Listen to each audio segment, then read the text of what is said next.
Good afternoon. Welcome to a special edition of Portsmouth This Week. It's a collaboration between the Portsmouth Historical Society and Portsmouth Community Theater here at Portsmouth Historical Society Museum and Properties. Hope you enjoy it. We hope you have all come prepared to step back into the history of Portsmouth. The Portsmouth Historical Society has opened the grounds to the public, and actors from the Portsmouth Community Theater will portray some of the prominent figures in our history. You're about to meet one of the true heroes of the American Revolution. In 1776, the British had invaded and occupied all of Aquidneck Island. British and Hessian troops guarded the coastlands and prevented the Americans from recapturing the island. But in July of 1777, volunteers risked a nighttime mission that would encourage the Americans to continue their fight. The monument before us marks the later battle to take back the island. Colonel William Barton will tell you about the daring raid. I'd like to tell you the true story of how we were able to capture a British general on an island surrounded by 4,000 of his men and the Royal Navy without firing a shot. And it happened right here in Portsmouth, about a mile away from where we are today. It was July 1777, and I felt that something had to be done. 6 months earlier, about the same time the British were invading and occupying Aquidneck Island, General George Washington's second-in-command, General Charles Lee, had been captured by the British on the retreat through New Jersey. And we Americans had no officer of equal rank to exchange for him. At the time, I was 29 years old, a lieutenant colonel in the Rhode Island militia, second in command of a fort over in Tiverton, Rhode Island, right across the river. I felt that what George Washington really needed right now at this point in the war was a British general to exchange for General Lee. I received information from the island that General Richard Prescott, Commander-in-Chief of the British forces on the island, had moved his sleeping quarters from Newport to the house of a wealthy Quaker in Portsmouth, John Overing. I was familiar with the area because I had lived in the vicinity for several months. I convinced my commanding officer to let me plan a nighttime raid to capture General Prescott. He provided me with 5 whaleboats and told me to go out and get some volunteers. I spoke to my regiment about the need for volunteers for a very dangerous but highly important mission. And to a man, they all stepped forward. I selected 4 officers and 45 of my best oarsmen in the group, and we began to make preparations. On the night of the 4th of July, we moved the boats from Tiverton to Bristol, steering well clear of the British gun batteries on the northern end of Aquidneck Island near Bristol Ferry.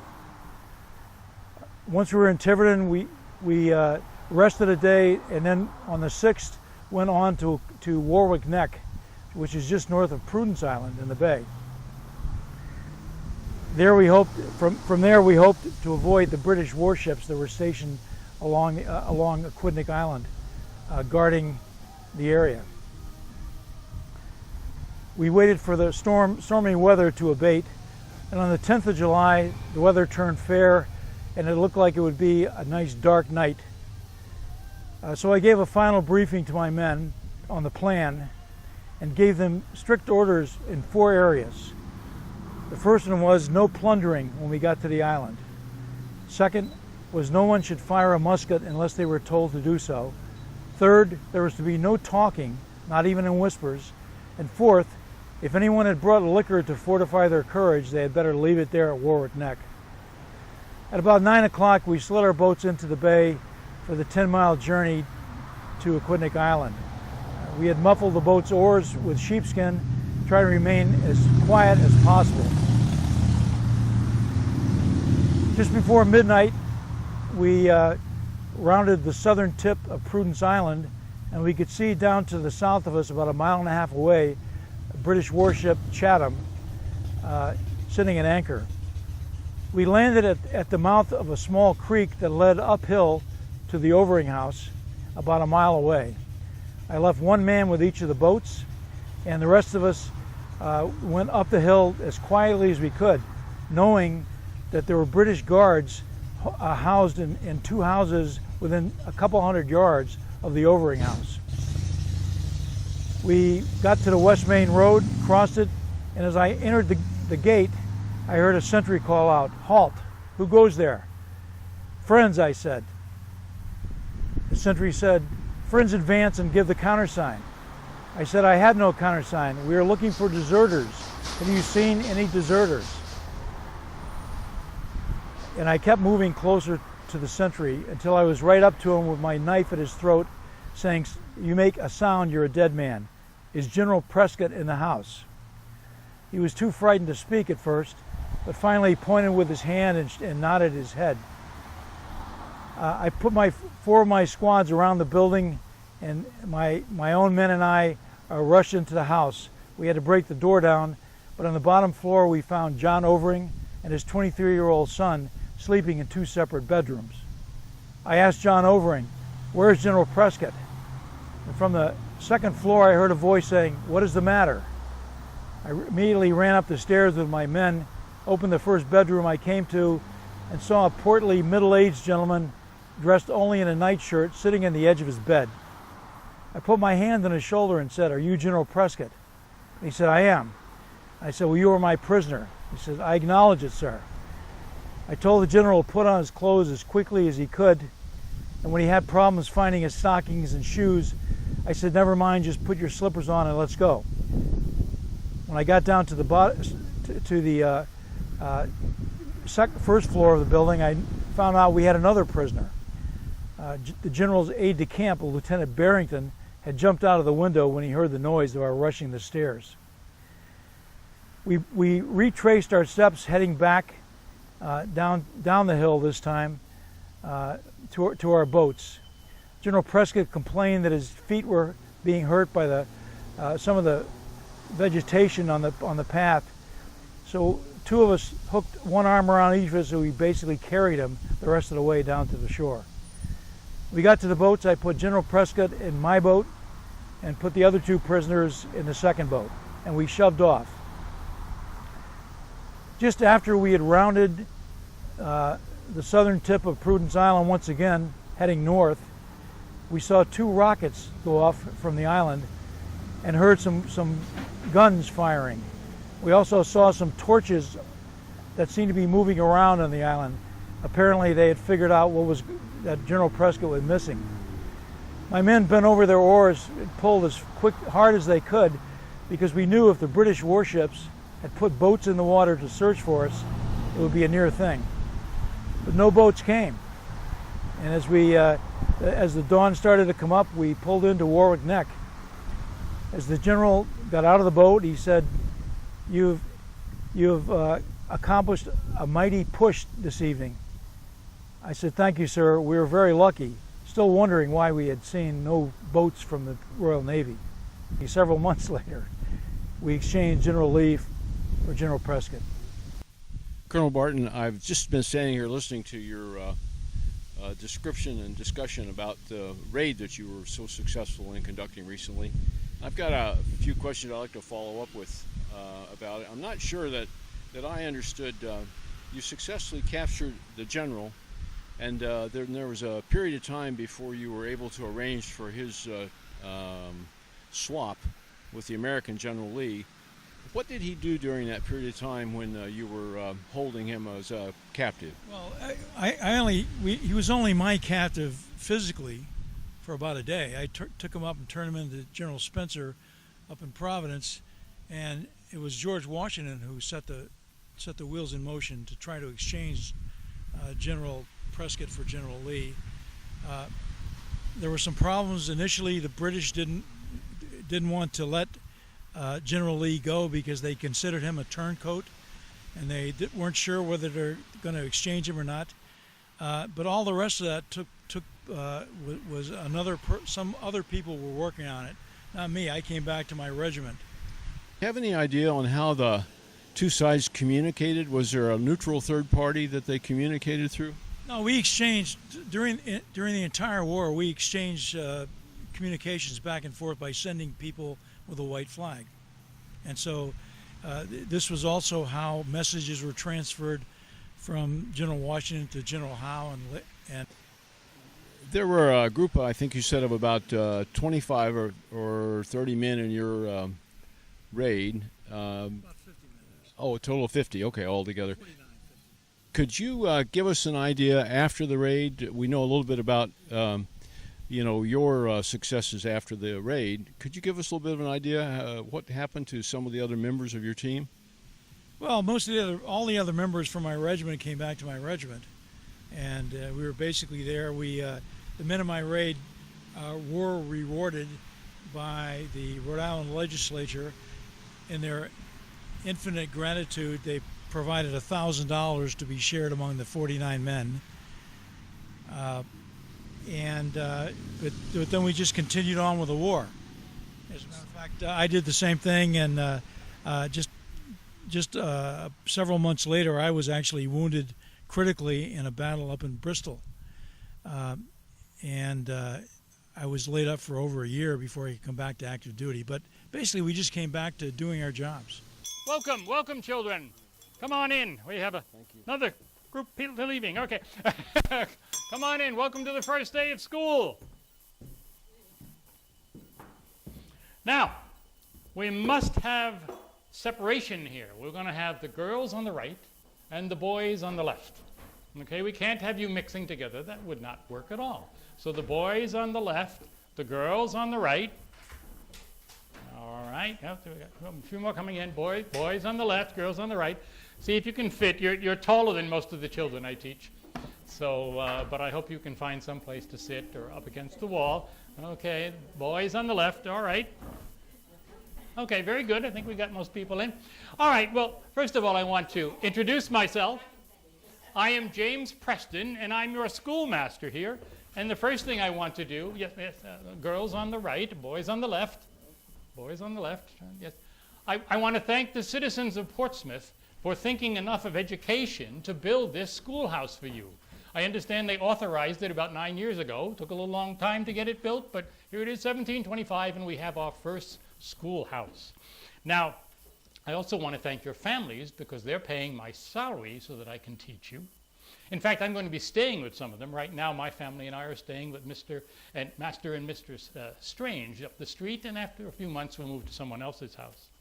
Now, as you can see, like in your house, we don't have too many candles, so we rely on the light from the windows for most of our work. So we'll have to adjust the time that we start our school day. I do believe that I can leave you enough time to do your morning chores. Girls, you'll be able to collect the eggs from the chickens, and boys, you'll be able to get the firewood that you need for the day. And speaking of firewood, some of your families have said they will donate firewood to us, so some of you will have to bring in some firewood and maybe come in a little earlier so that we can light up the stove and keep the place warm when it starts getting cold. Now, what's our day going to be like? Well, very simply, you're going to come in, and if you have lunch pails, hang them up on the entryway here, and then come in and sit like this. As I said, boys on the left, girls on the right. Can't have you mixing together. And then we're going to start like you probably start your own day at home. We're going to start with a Bible verse. Today I've chosen from Proverbs chapter 19, verse 20. Listen to advice and accept instruction, that you may gain wisdom in the future. God wants you to get a good education. I had a good education. I became a navigator at sea and spent many years there, and I count my success because of my education. Now, after saying a verse from the Bible, we're going to acknowledge our dependence on our king and country by looking at our flag and singing God Save the King. Now, hopefully you know that or you know the tune, but we'll learn it. It goes like this. God save great George our King, long live our noble King. God save the King, send him victorious, happy and glorious, to reign long over us. God save the King. Well, you'll learn it if you don't already know it. Now, one of the important things to remember is I know at home you have rules you must follow. Well, here we have rules as well. Now, they're posted on the wall over here, and some of them are things like boys and girls playing together, 1 lash is your punishment. So you shouldn't do that. What about boys going to the girls' play place, 3 lashes. Girls going to the boys' play place, 2 lashes. That's not as bad, but you shouldn't do it. I know some of you are saying, what do you mean by a lash? Well, it's very simple. You probably know this from being at home. If you violate the rule, you'll come up and I'll have you put out your hand either palm up or knuckles up. And basically I'm going to rap you on the knuckles. And depending on how often you break the rules, I might do it hard or I might do it soft. But the main thing is, don't break the rules. I don't really want to have to do this. Some of them are quite severe. Swearing at school is 9 lashes. That could hurt. So I recommend that you don't break the rules. Well, if we're all following the rules, what are we going to learn? We're going to learn how to read, we're going to learn how to write, and we're going to learn how to do arithmetic. So the first thing, I know some of you may be able to read already. We have many different ages here.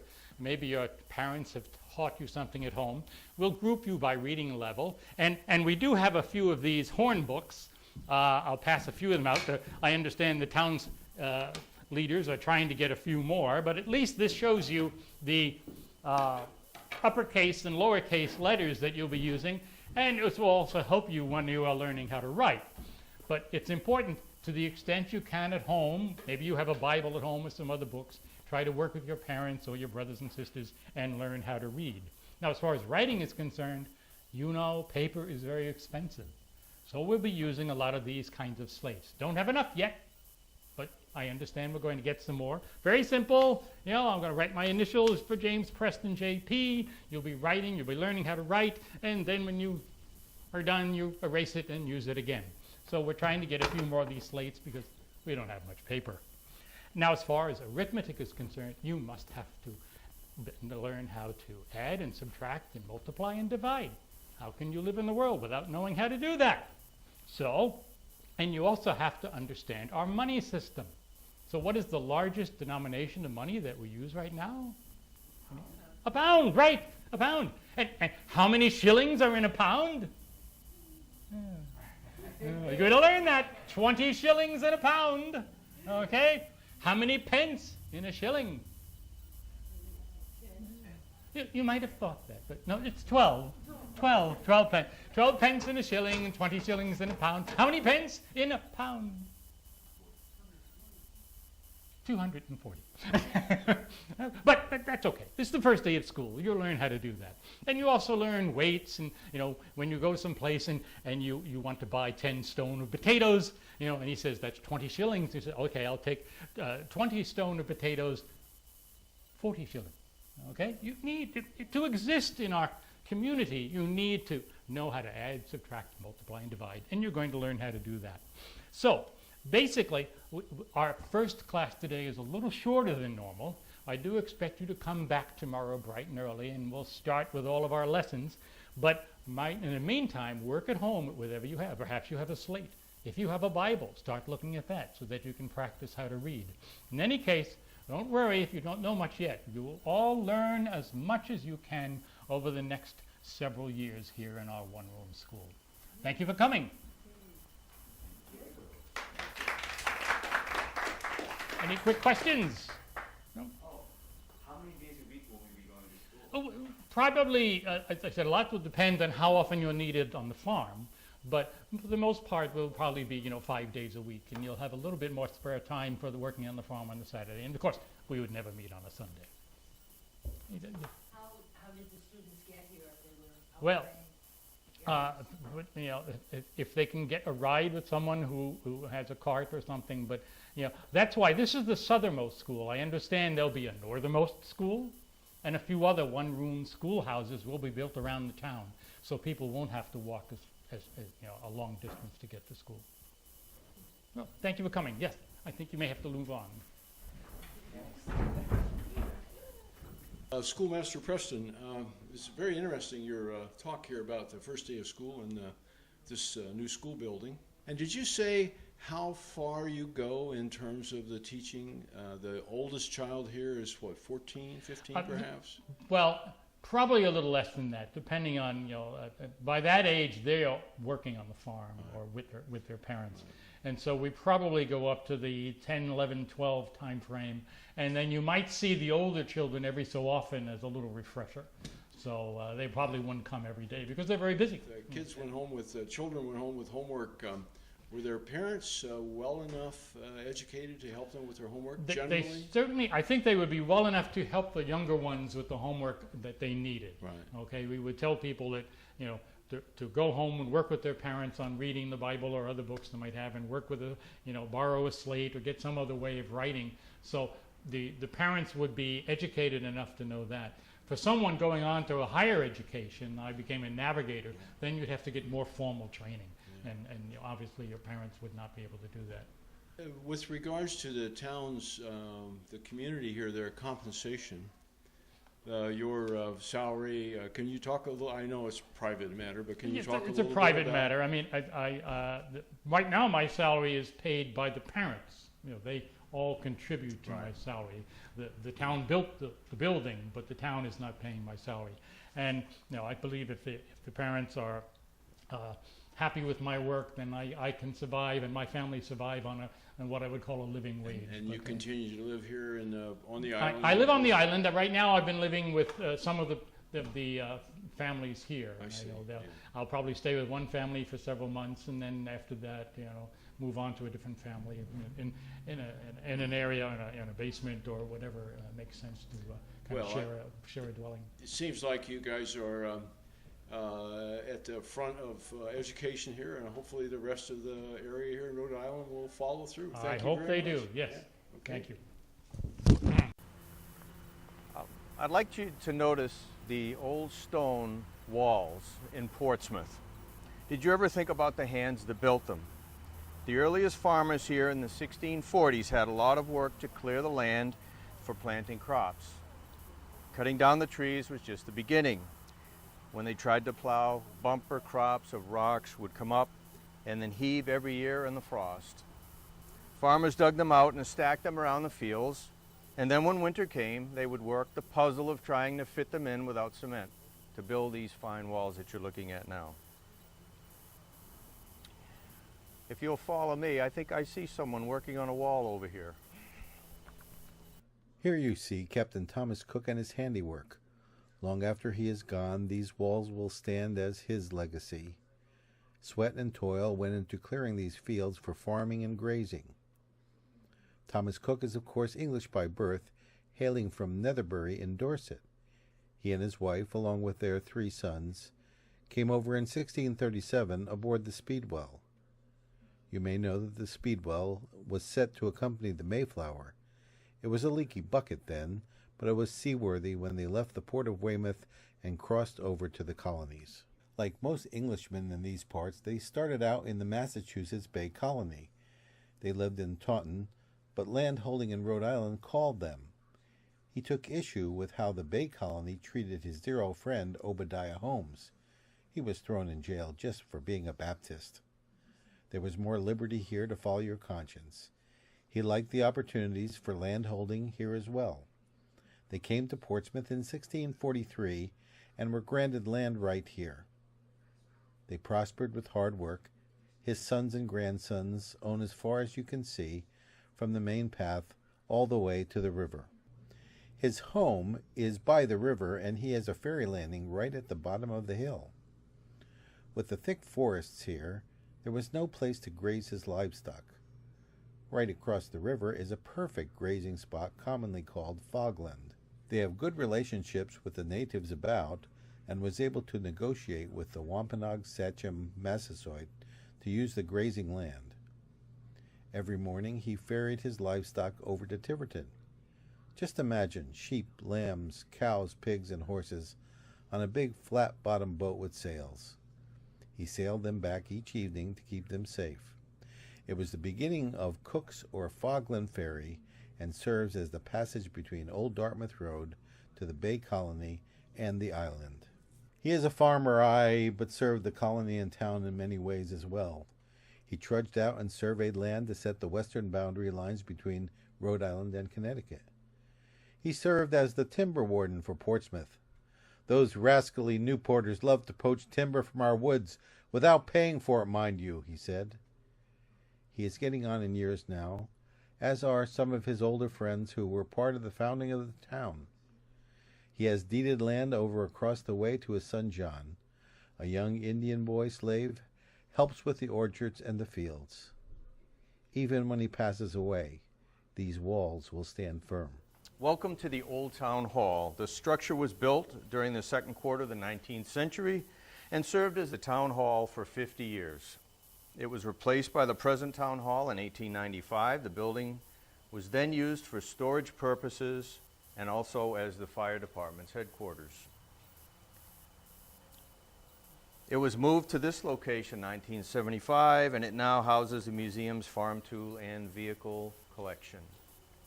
Today you will hear from Asa Anthony, who is the proud owner of Willowbrook Farm on West Main Road. Asa served in town government, and he will tell you about his role as the town coroner and his prized possession, a horse-drawn hearse. Mr. Anthony. Well, thank you very much. As you heard, my name is Asa. I was born in Willowbrook Farm at the north end of West Main Road. Still live there. Like most people in Portsmouth, I am a farmer. However, over the years, I've learned a number of other things which have come in handy. I've had a lot of interaction and learned a lot about animals, so now I serve as the town veterinarian. I also am the town coroner, have been for many years. Now, you may ask, why would a coroner need to own his own hearse? Well, it really comes in handy, because what I'm often asked to do is take the body and hold it until arrangements can be made for the wake and funeral. So with the hearse, I simply load it into the hearse, take it to my house at the top of West Main. And when the arrangements have been made, we take it to that place where it happens to be. Now, if you look at this, well, first I should tell you how I came to buy this. About 15 years ago, 1870, I believe it was, I saw an ad in a New Bedford paper for a used hearse. So my son Frank and I went to look at it, and it's much more ornate than we really need, but it's sturdily built, and the price was certainly right, so we bought it, took it back here, and it's become very useful. Now, if you look up here, you'll see these urns. They can be kept in place, but they are removable, and large plumes of black feathers can be put in their place. And the more black feathers, that indicates how important the person was. So lots and lots of feathers, it's a very important person. It also has some very practical things about it. You're not going to be able to see these from where you are right now, but if you want to take a look later on, right inside here, you've got little rollers scattered throughout the flooring of this. And the hearse would be loaded into, the coffin would be loaded into the back, pushed on those rollers so it slides right in. Those things can be very heavy, especially with some of our heftier citizens. With this, no problem. You're looking at this from your angle, you say, boy, you must have a lot of short people in town. But that's not really the case, because the coffin goes all the way up to the end of the boot. This is called the boot. And the rollers go all the way up to here. So it actually goes from here way down to the end. Several people have told me that this reminds them of a hearse that the Christian Union Church nearby has, and that would make sense because they were both made at about the same time. Now let me give you by just one example an indication of what the town coroner's duties are, what I do when someone passes. Several months ago, some of the church brothers own a fishing steamer, and they decided to go out at night. Night is often the best time to catch porgies, which are one of the big fish around here. And they got a very large catch. They came in about 5 o'clock in the morning to the oil works at Common Fence Point, and of course by oil works I mean fish oil, and proceeded to unload the fish. They used a large derrick and tubs that the fish were put in. So this was very heavy, hundreds of pounds of fish in a huge tub. It was offloaded to carts waiting nearby, except, pardon me, a gaff snapped. A gaff is one of the things that holds the tub onto the top of the gaff. It snapped. The whole thing came flying down, hit 3 people. One of them was instantly killed, and 2 were injured.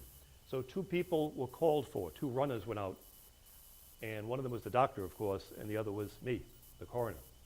What I did at that point was to hitch up the horse, get my hearse, but before going out to the scene of the accident, I went to wake up 6 men, town people, to serve as a coroner's jury. We went to the scene of the accident, We asked a few questions. It was pretty obvious. The verdict was immediately rendered of accidental death.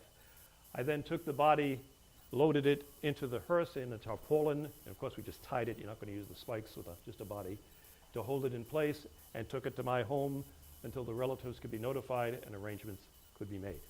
So those kind of things happen all too often in the kind of community we have with lots of machinery and fishing and farming. And that's what my duties often entail. We are a very God-fearing and religious people here in Portsmouth. We have great respect for the dead, and I like to think that having a magnificent hearse like this really adds to that respect. So I can see by the guide's eyes that he's ready to move on. So let me just say very quickly before you leave me that I enjoy the fact that you really paid attention. Nice to see. And I really, really, really hope that none of you have need of my services for a very long time to come. So thank you very much, and away you go. Thank you. Well, here we are again with our town coroner, Asa Anthony, and I enjoyed your conversation. You talking about some of the services that you provide for the community here in terms of both being the coroner when an event happens and also in terms of being the providing for burial and funerals. So just a couple things maybe that I'd like to ask you. Could you talk a little bit about how you kept the bodies in terms of once you brought them back to your home, to your funeral home, say in the summer or the winter, was it necessary to have an immediate funeral, or were you able to postpone that for a few days? Well, of course, it depended on the wishes of the family, but generally speaking, we encouraged people to have the services and the burial as quickly as possible, especially in the summer.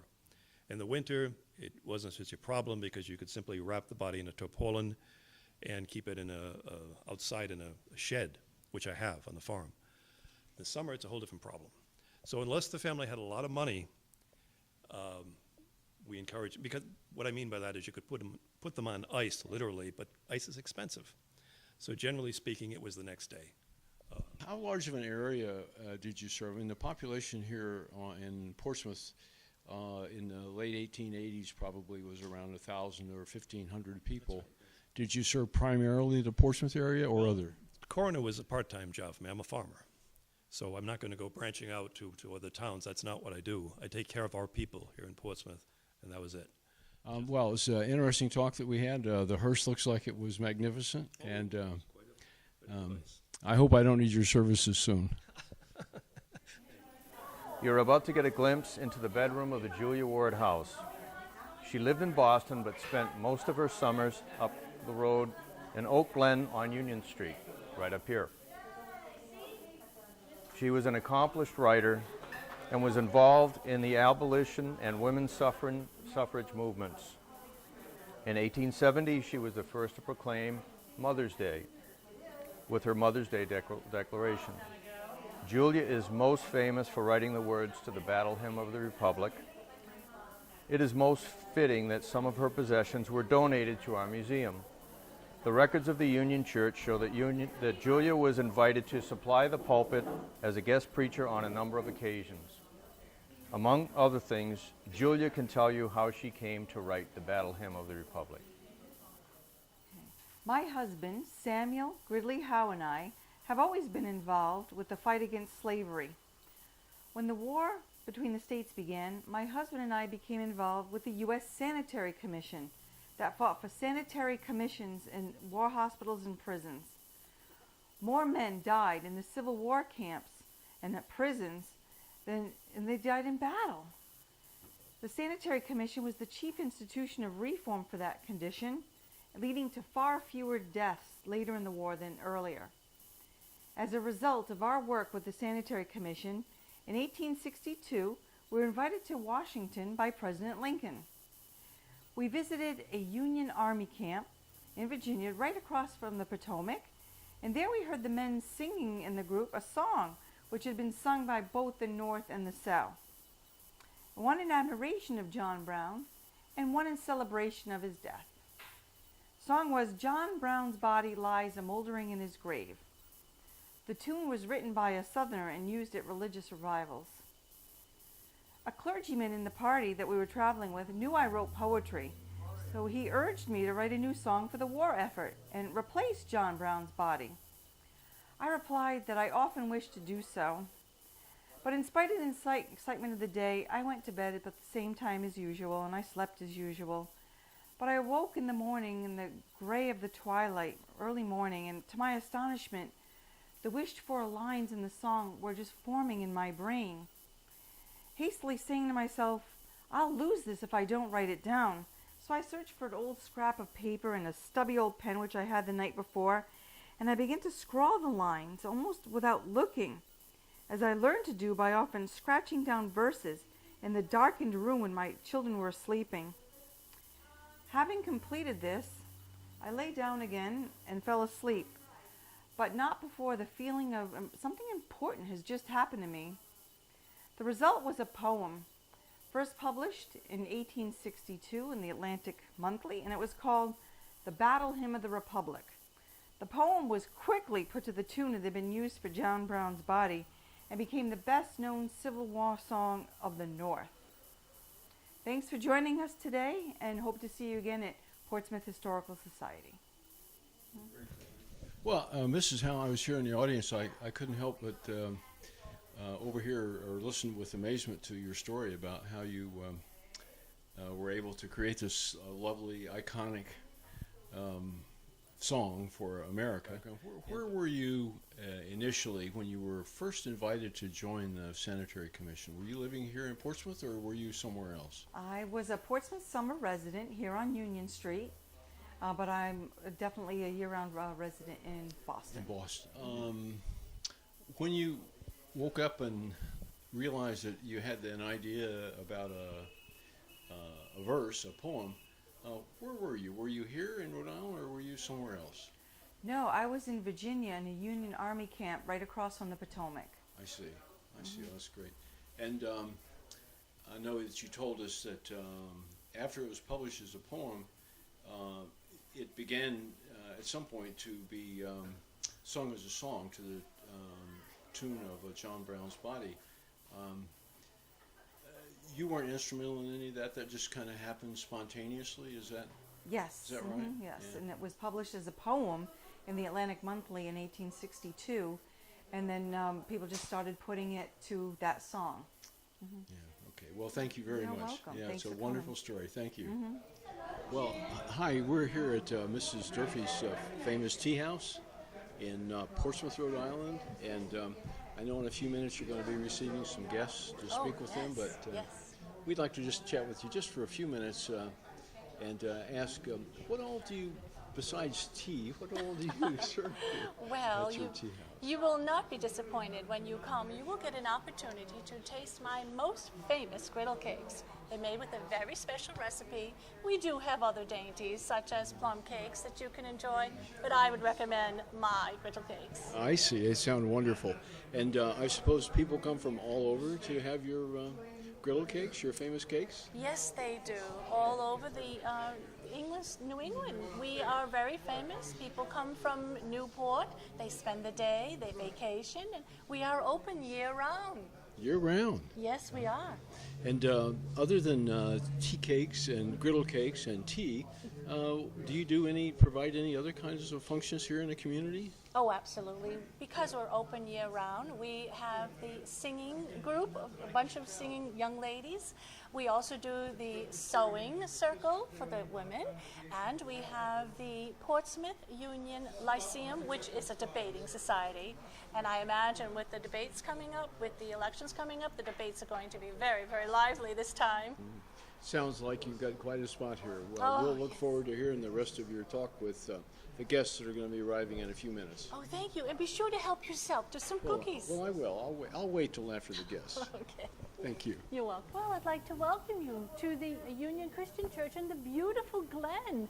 And as you can see, the Ladies' Social Committee has set about a little bit of refreshment for you. So please sit down and enjoy your refreshments, something to drink if you like. When you're done, however, I would like you to visit my tea house, which is just across the field there. Perhaps after a walk or a drive or maybe a little courting in the Glen, you can come and rest your weary bones at my tea house. where you will soon be able to sample the most famous griddle cakes in the world, my griddle cakes. Yes, they are as thin as a wafer and hinted with a little bit of sweetness of nutmeg. Now, I make them with, let's see, 10 eggs, a quart of milk, Rhode Island's finest meal, butter, sugar, and of course some spices. They are delicious. Yes, we do have other delicacies for you to try, such as plum cakes, but I recommend, of course, the griddle cakes. Now, my tea house is a gathering place. It's also an inn where people come to be comfortable. And in the wintertime, we host the singing school and the ladies' sewing circle and the Portsmouth Union Lyceum, which is a debating society. And I can imagine with the elections coming, those debates will be quite lively. And we also had Dorothea Dix there with some other church members with the Sunday school, which you are all welcome to attend at any time. However, if you do visit my tea house in the evening, we have a surprise for you. We have music, and you can dance to a Virginia reel, or perhaps walk home by the light of the moon after. Well, at any rate, I do hope that you visit my tea house and inn today, or perhaps at another date, and I guarantee you an afternoon or perhaps an evening that you will not soon forget. Now, much has been written about my tea house, but my favorite, of course, was in the Harper's Bazaar, and I would like to share that with you. And then, when our lovely Glen ramble is past, and we rest our tired limbs on a sofa at last, how delightful to mark on the table outspread the primrose hues butter, the delicate bread, the cakes and the cream, the preserves and the ham, the eggs, the hung beef, the sliced peaches and jam, the connie so fragrant, the fine flavored tea, and the other good things of good Mrs. Durfee. Thank you very much. Please enjoy yourself. Yes. You mentioned you used was it wheat or corn that's milled in those wonderful grill cakes? Are they like a Johnny cake, or are they? Oh no, it's very, very thin. A Johnny cake tends to be a little heavier. Yes, very, very thin, and just the Rhode Island's finest meal. Thank you. You must try them. Absolutely must. Oh dear, right here in Rhode Island, we had several windmills, as you know, in the area, and so I would only buy locally. Again, welcome to the Christian Union Church. William Ellery Channing was a prominent clergyman in Boston. During most of the year, he spent his summers in Portsmouth at Oakland Farm, just down on East Main Road. Channing would enjoy coming to the original Union Church, which was on this site. He would spend Sunday afternoons talking to the Portsmouth farmers. He didn't preach, he just sat down and discussed topics with them of religion. As early as 1825, he spoke out against slavery. He was an active leader in the Unitarian Church and was part of the Transcendental movement with Ralph Waldo Emerson and Henry David Thoreau. He relished summers on Aquidneck Island and especially enjoyed the beaches here. You're about to hear his views and some of his poetry. Mr. William Ellery Channing. This is a beautiful world. Rhode Island is a paradise for me. Spending summers in the quiet charms of Oakland Farms is healing. My house has been something of a hospital. Those excellent remedies of patience and kindness have done much for us. We welcome the visitors from Newport, but I won't be giving a formal sermon. Every summer, I set aside my duties as Unitarian minister in Boston to come to this farm in Portsmouth, just down the road. On Sundays, I enjoy sitting and talking with the farmers who come to this church. Everyone is welcome at this church. If you believe the Bible is the Word of God, you belong here. We look at those things we have in common, not the doctrines that divide us. My children's governess, Dorothea Dix, has started a Sunday school in Mrs. Durfee's tea house. I encourage you to gather together, to learn, and to share your spiritual journeys. Let me share with you some of my poetry.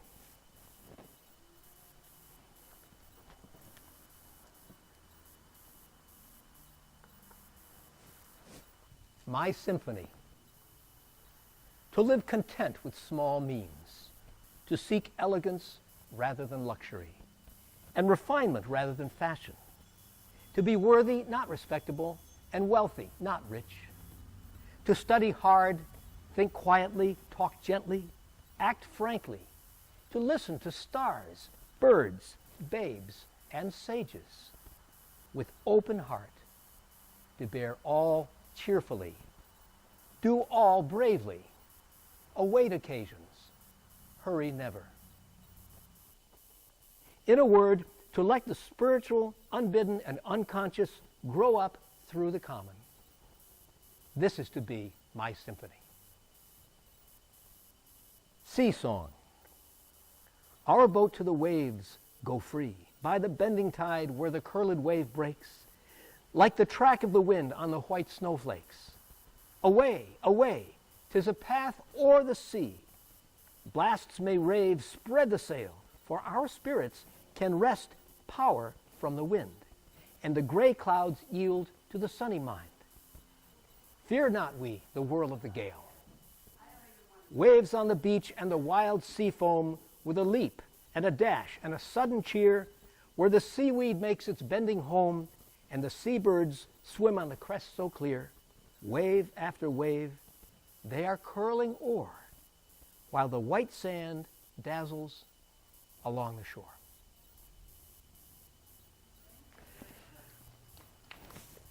I have enjoyed our time together. I must look in on a lady who has taken ill. Thank you.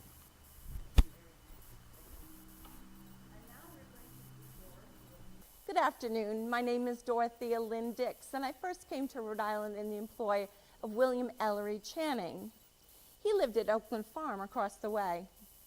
I came to be governess to the Channing daughters in the summer and spring of 1827. I was recovering from consumption and was unable to continue my teaching career. I was governess to the Channing daughters, who believed me to be too strict and inflexible, but they benefited from that later in their life. Well, while I was here, I developed this Sunday school for the Union Meeting House. And I actually had the class of the unruly men and boys, but I managed to correct their ways. During one summer of my very refreshing times in Rhode Island, where I loved the charming nature and the wonderful spiritual nature of this church, I bought the organ for the church and school. Well, I do so love the singing of hymns and psalms. It's just so wonderful. Don't you agree? There was so much work to be done in Rhode Island. One summer that I visited, I received a letter from a poor soldier at Fort Adams who was living in deplorable conditions.